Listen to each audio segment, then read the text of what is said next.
Hi guys, Jay here from borntoproduce.com. Welcome to lesson 7 of the EDM course. This is the Mixdown lesson, the one where we mix everything together. I hope you've been with us for the other 6 tutorials and you've built this track with me from start to finish. I have a couple of tips for you before we start the Mixdown session, because it is quite a long session and very laborious and tedious as well, so it can sort of do your head in a little bit. My first big tip for mixing is to approach this with fresh ears and also a fresh brain.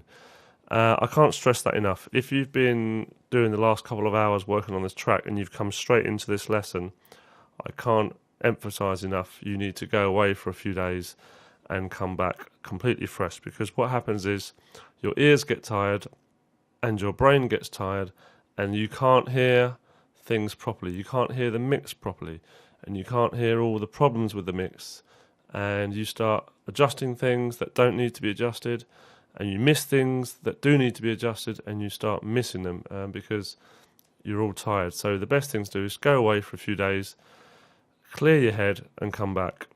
And the second big tip is, and this is just a personal one from me, I know not everyone does this, but when I'm listening to the mix and I press play, rather than look at the screen going from left to right and all the various elements come into play, I find that actually distracts me from listening to the mix. So what I do is I close my eyes after I've pressed play, and that way I can really concentrate on the audio and the mix that's coming out of my left and right speakers. I can check for panning, I can check for frequencies, I can check for just the overall volume, I can check for the overall mix and how everything is sounding together. I find personally that when I'm looking at the screen and I'm looking at the next section coming in, I'm looking at the automation, I find that it just affects my decisions when it comes to the Mixdown. So that's my 2 tips. Let's get on with it. So here's our finished track in all its glory. There's plenty going on here. The way I wanted to approach this lesson and how to teach it to you, i.e. the Mixdown, is I could have just gone in and we listened to it together from start to finish, and I stop and start it several times when I'm changing things here and there, and I think that would pretty much take all day, to be honest, and I think you'd be getting pretty bored me stopping and starting the track. So what I decided to do was I've gone in and spent a few hours actually mixing this myself, and what I'm going to do is show you exactly what I did every step of the way. So that's the way we're going to do this lesson. I hope you get a lot from it, and let's get on with it. So the first thing I did was, if you remember from the last few lessons, there was a bit of volume discrepancies between various sections of this track. So the first thing I did was just a basic volume level. So for example, the intro section was lower in volume than the main section, basically when all the synths come in, which is sort of around here. So I've gone in and I've gone to the mixer window and I've adjusted all the synths and everything, which are down the right hand side.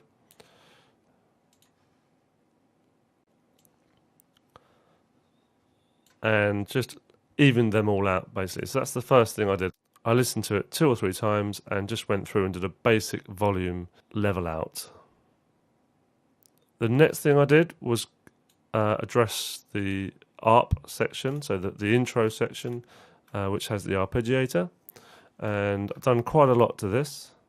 Let's just zoom in and I'll show you what I've been doing.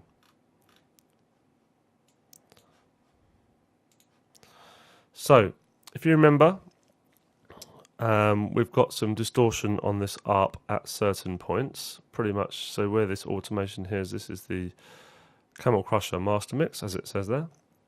And we were automating the amount of mix, or the amount of distortion, up at the end of each 8th bar. So on the 9th bar here and the 17th bar across the arrangement window. There it is there. But that increased the volume dramatically. So then we had to come in and do a master volume automation cut at the same time as the distortion to kind of balance that out. Okay. Now, that worked to a certain point, It did sort of level out the volumes, but there were still parts of the track, or that intro rather, that was still a little bit too loud, some a little bit too soft. So what I did is actually add a limiter to that track, and it's completely flattened it out now. So I'm just going to solo that track, make sure we're on the right one. Yep, so that's the ARP. Let's just show you the limiter.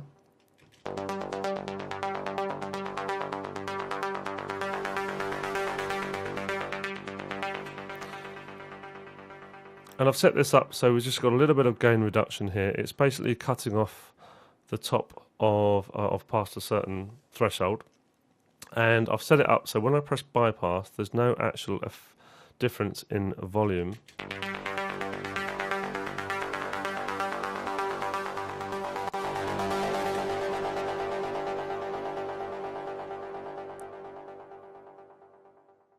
So it's not adding any extra volume, it's just smoothing out the audio, because I didn't like the fact that the ARP was dipping here and there. So that's that.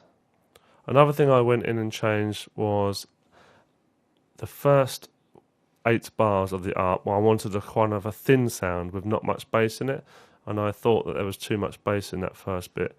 So I've just gone in and automated the band 1 frequency and just adjusted it up here so it actually takes off a bit more of the bass.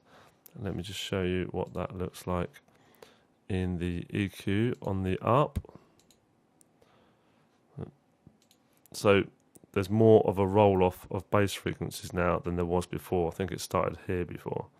And now it's a thinner sound. Let me just play that for you.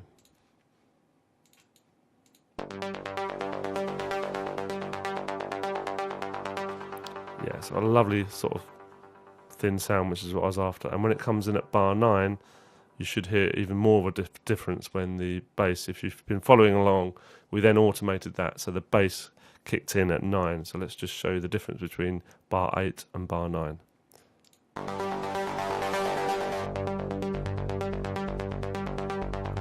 So you might have heard a bit more bass come in there at 8 or 9.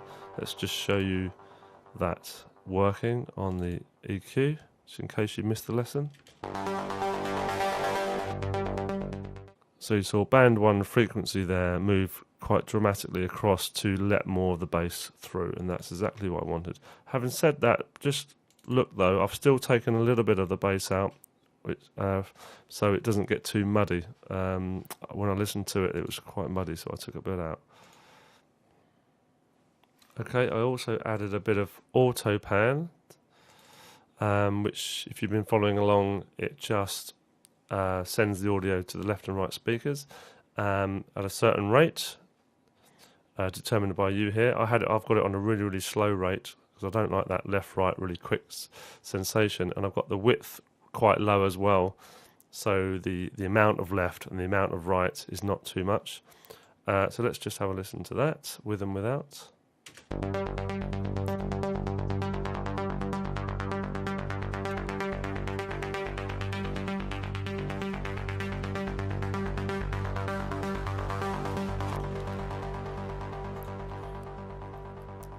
Okay, so you should be hearing that was flowing from left to right fairly slowly. So that's added a nice little effect and some movement to that. I really, really like that.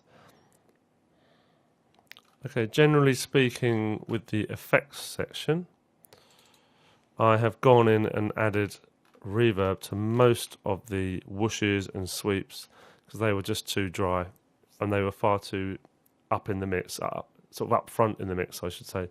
So the reverb pushes them back in the mix, and I've adjusted volumes here and there whenever I think they needed to be turned down a little bit, which obviously also pushes them back in the mix as well. So let's just have a listen to the first section, and I'll talk through what I've done.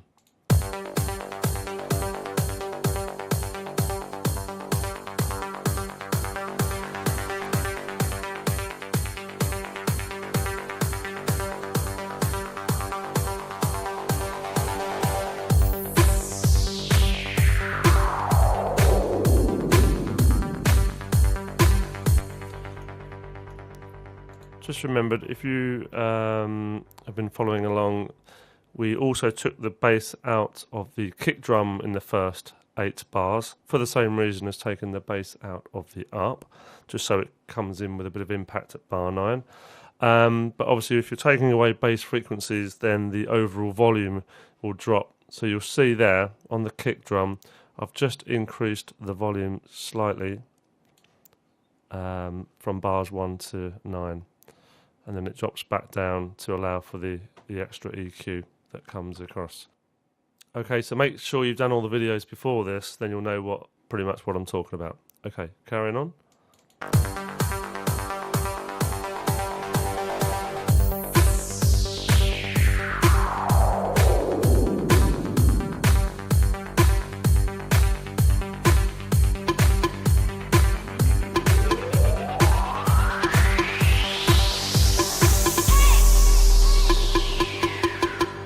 If you remember, we automated the chopper speed on this whoosh effect here, and I just adjusted the timing of that slightly, but I kind of like that effect, so I'm going to leave that in there.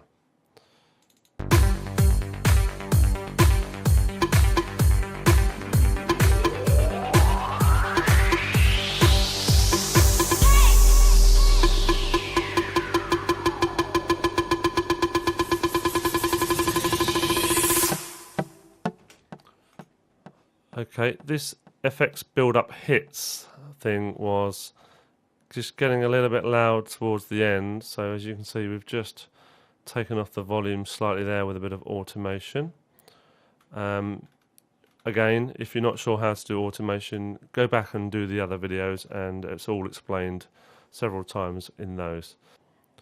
Okay, so we're now on to the start of the build-up section, which is the nice filtered synth, which I call the Plinky Plonky synth.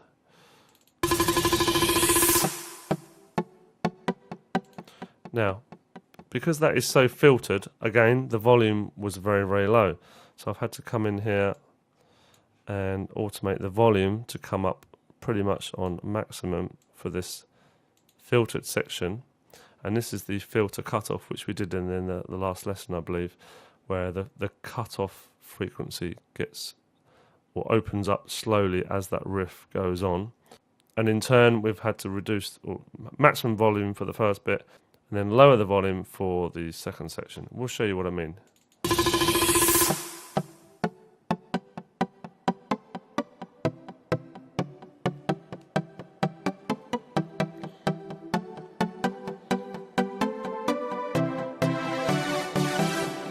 So that's the cutoff opening much more at the end there, which I like that effect.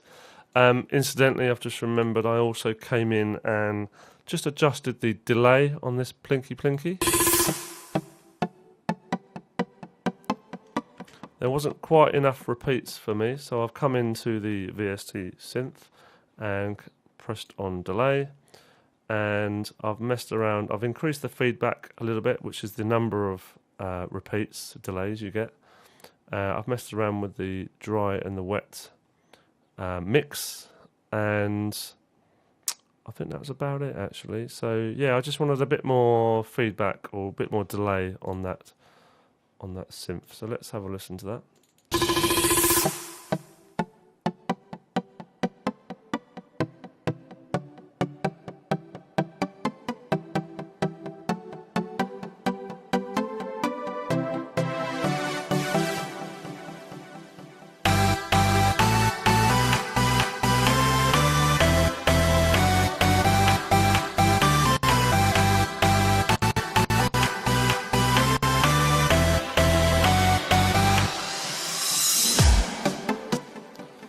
Now these whooshes and epic kicks and all these sorts of things needed a lot of work because they were too loud, and they were coming in at the wrong time. And also this whoosh, this sweep here, I've come in and done the panning on this, so you'll see that this one goes from left to right or right to left. I can't remember now. Let's just solo and play that. So that goes from right to left, so that's a nice effect. And the way to do that is obviously open up your automation and just choose panning, and then you can just draw in the left to right as you know how to do if you've been following along. Yeah, these needed all sorts of individual volume changes, and the kick was way too loud. And then this effects build up here, effects hits build up.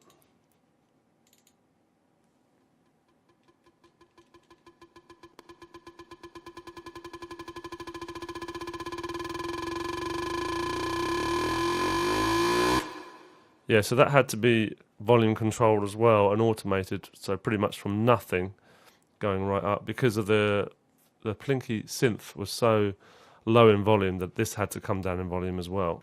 And for exactly the same reason, I had to reduce the volume on the snares, do exactly the same, just bring down the automation at the start of the snare roll and bring that up gently as the section proceeded. So let's just have another listen. Just take that off solo.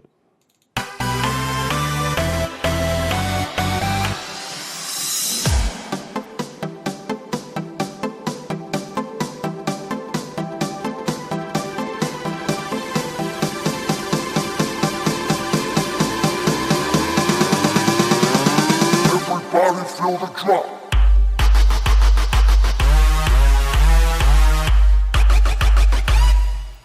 Okay, so we're now into the main section, and I had to reduce the synths volumes on, because we've got 3 or 4 synths.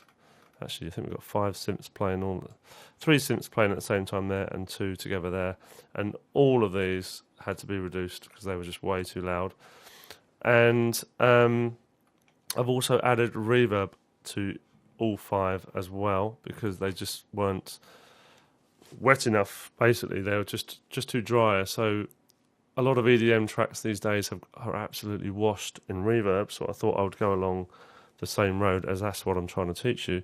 So I went into every single one of these separately and clicked on the VST and just went to reverb and just increased the dry wet from, I think it was on around 45 or so, and it sounded about right at 60%. So that's the amount of reverb that you're letting through. So if you had it all the way down to 0% and on dry, you wouldn't get any reverb at all.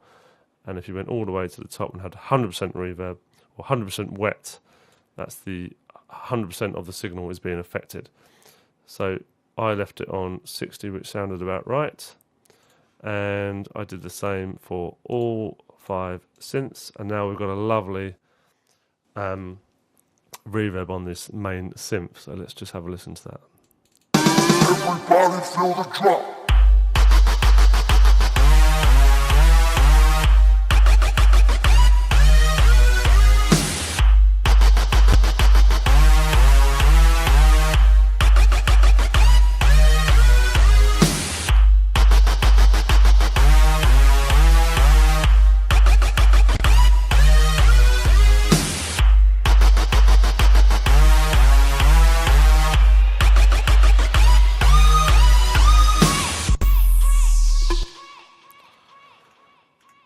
Okay, so pretty sure I increased the volume on the white noise as well, because that wasn't really impacting enough.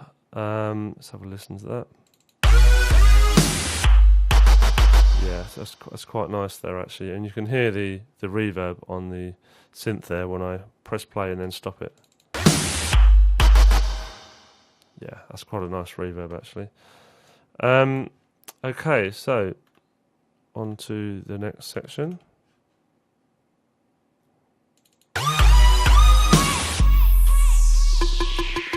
Okay, so this was the next part of the song, the second half of the song, which we didn't actually program in the lessons. All I got you to do was to copy across the MIDI for the synths, which was, if you remember, slightly different. Let's just zoom in a bit more. So this second section here highlighted, we had slightly different MIDI to the first section, because I told you how important it was to vary your notes and to vary your sections so it's more interesting for the listener. So, but what I didn't do was copy across all the drums and everything. So I had to go in and do that. So you need to do the same. So for example, all the drum hits here, all the effects, the snare roll, the synth build up. You can come in and just basically highlight the whole section. I recommend you adjust your quantize to 1 bar, and then pretty much you come in and adjust the whole section like this, and then you can just copy across, hold down Alt, as you know, just copy across and plonk it in the desired place. So that's what I did. I highlighted everything from the first section, all the drums and everything, and copied it over to this section here, which is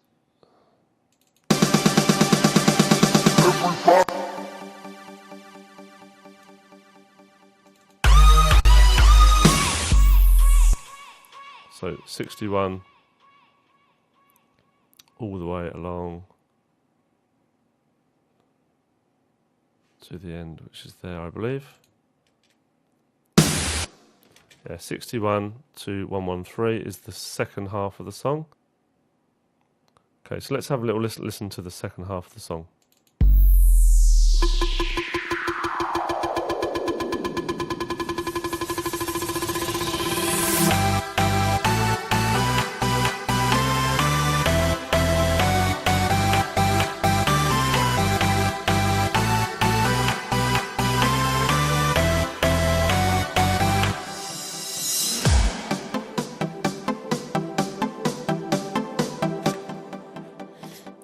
Again, had to increase the volume there for the start of the filtered synth, and for this particular synth here,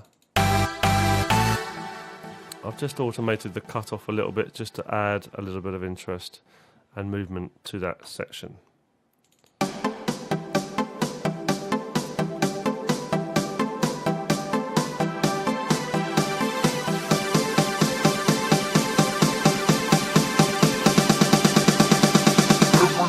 Feel the drop.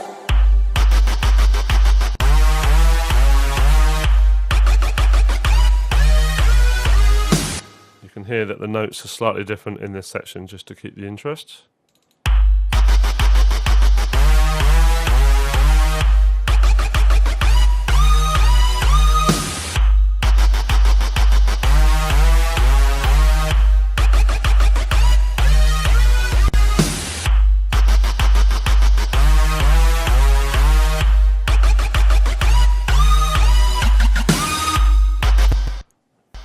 Yeah, so I felt like that needed another little change there, which wasn't in the original MIDI that I gave you. So I've come in on this section, otherwise it's all the same all the way through. So I've come in, and on the fourth section of that particular riff, I've come in and changed it. So instead of da, da, da, we've got da, da, da, da, da, da. So we've got, I programmed in some triplets there, and kept the last note long, because originally I had triplets all the way along, but then the very next section starts with triplets, you see, so it was all too much. So I've come back in and taken out this last section of triplets and replaced it with a longer note, and this is the effect.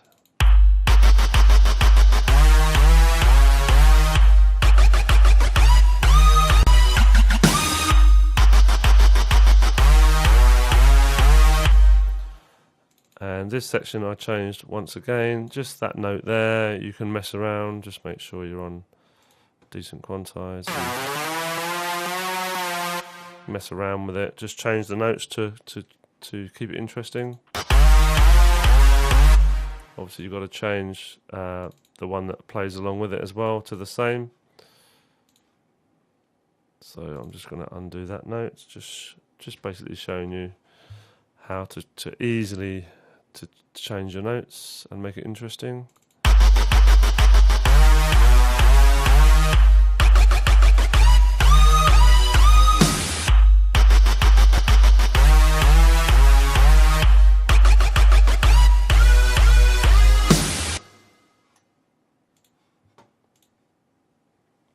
Okay, just one other quick thing that's come to my mind that I did to make this mix more interesting.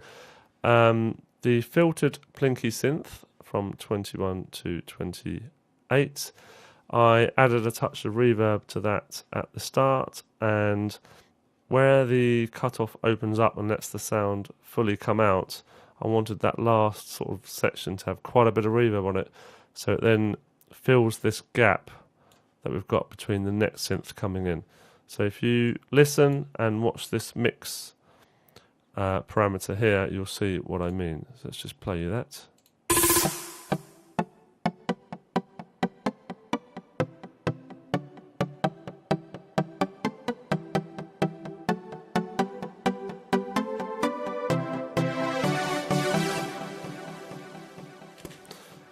So you can hear how the mix goes up quite a bit at the end, and then that just drags over that for that gap. I'm actually going to change this because I want a slightly more reverb on the start and slightly more reverb at the end. So let me just do that while we're thinking about it. So I'm just going to re-record this. Put my cursor on 20, bring the mix down, and I'm just going to do this slightly differently.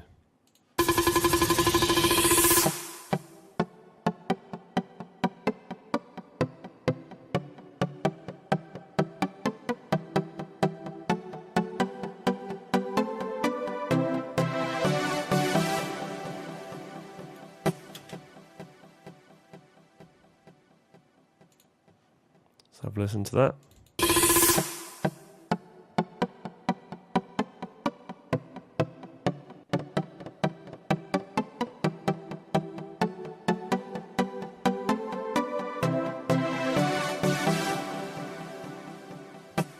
Yeah, I'm happy with that because there's slightly more reverb on the start of that, and there's slightly more at the end for that long note, or sorry, for that stabby note at the end, which then bridges that gap between 28 and 29. It just holds it over to bring that section in there.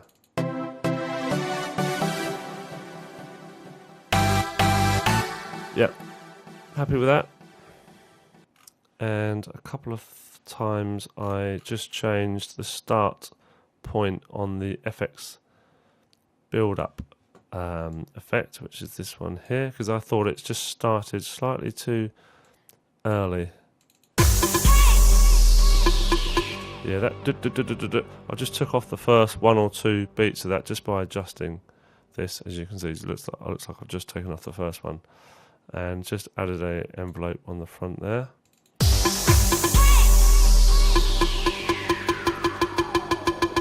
Because there's not much time before that section finishes there and those beats start, so I'm still not quite sure. Yeah, I think that's okay, that one, but it happens again up here.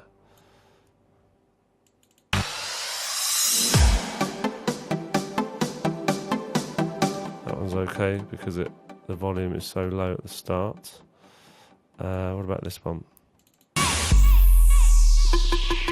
I think I did the same on this one. Yeah, I took off quite a few of them there actually. Let's see what it sounded like before.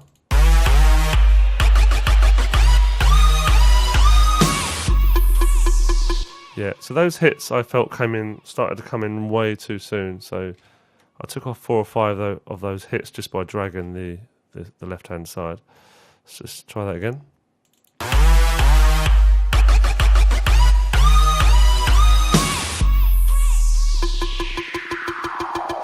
And also lets that sub down effect and sweep down effect just come in before your interest is taken by something else. So there was just too much going on there between 61 and 62. So these are the sorts of things you need to be taken into account. Now there's just one final effect that I programmed in and wanted to show you, and this is called the reverse reverb. Now this is a lovely little technique for helping to bring in a new section. So let me just show you from 65 onwards. We've got the synth playing. And if you don't have anything before that, it can be a little bit sudden. So what we've got here is reverse reverse reverb, and I'll just show you what that sounds like and then how to make it. So did you hear the sort of synth comes in on the same note, but as a reverse? So let's just show you that a bit better.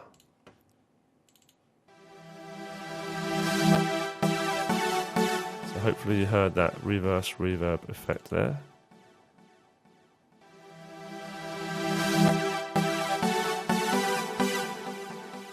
And it's just a nice little effect which I picked up over the years to blend those two sections together and introduce the next section rather than it just coming in really suddenly at 65. So how do we do this? Right, well, we just come in and choose the first note of the section that you're working on. And you want to record in a long note of that. So basically you might want to just temporarily delete those notes, and let's, for example, say extend that to there, and then that section only, like 1 bar, 4 beats. Just to make this a bit bigger. And you would solo that, and you would just record in that one note. So the way to do that is to get that bit highlighted, go to File, go to Export, and go to Mixdown.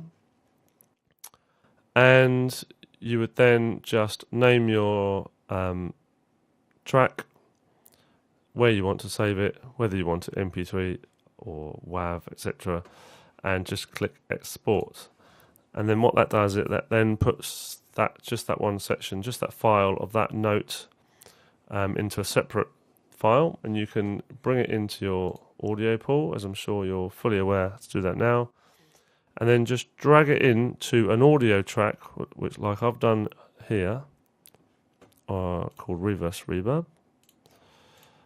Just dragged it in here and then reverse it. Of course, I've forgotten to mention that you must record in a little bit extra than that, because you must record the reverb on the end of it. So just to recap, just to make this absolutely clear, have your note from 65 to 66, for example. Make sure you put tons of reverb on it. So when that note finishes at 66, you have a whole bar of reverb tail. And then what you're going to do is, when you drag it into your audio section, you can then just highlight the audio file, click on audio at the top, hit process, and then hit reverse.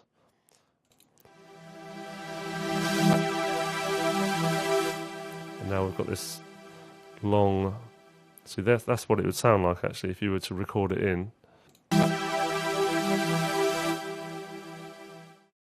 And you can hear the tail there. So all you're doing is recording that, converting that to audio and reversing it. So then the tail goes to the start of the sample, and that's basically all you're doing. If you don't want to do that or don't have time to do that, that's fine. I've included the reverse reverb sample in your audio pool, or sorry, in your download folder with all the other audios. So you can just import it and drag it in. Okay, so that's pretty much how I took care of the Mixdown. I hope that made sense to you. So I came in first of all and balanced out all the obvious volume changes that needed to be done. I've done all sorts of adjustments to the arpeggiator, just to make it more interesting. I've put reverb, chorus, flange on all the effects, and adjusted all the volumes so they're not too loud when they come in, not too soft. We've filtered the synth, the plinky synth, so that's got a bit of interest to it. We've got the volume changes on the synth. We've got some auto panning going on the effects, and also the arpeggiator. Just basically learn all these little tips and tricks to make your mix interesting.